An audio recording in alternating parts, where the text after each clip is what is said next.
בוקר טוב, בוקר טוב עולם, לחיים לחיים. קפה שחור, אבל אחרי חושך מגיע האור. רציתי להגיד איזה נקודה חזקה. איך בן אדם רוצה לדעת אם הוא בדרך לייעוד שלו פה בעולם הזה, לתיקון שלו, תיקון האמיתי. האם הוא בדרך אל המקום שבשבילו הוא הגיע לכאן? אז איך בן אדם יכול לדעת אם הוא בדרך? על איזה סימן הוא יכול להיאחז?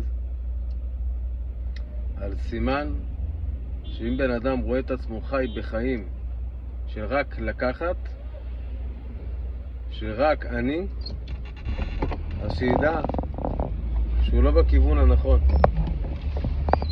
אבל אם בן אדם חי חיים של לתת,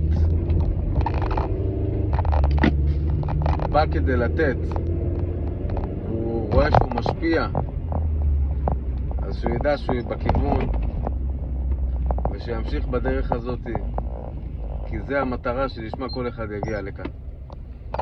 שנזכה להיות מהמשפיעים, מהנותנים, מהמפנקים, מהמשבחים ומהמכבדים. ואיזה הוא מכובד המכבד את הבריות. ככה, דבר קטן ככה, בשביל שיהיה לנו בוקר טוב, שיהיה לנו יום מבורך ומוצלח, בשורות טובות לכל עם ישראל.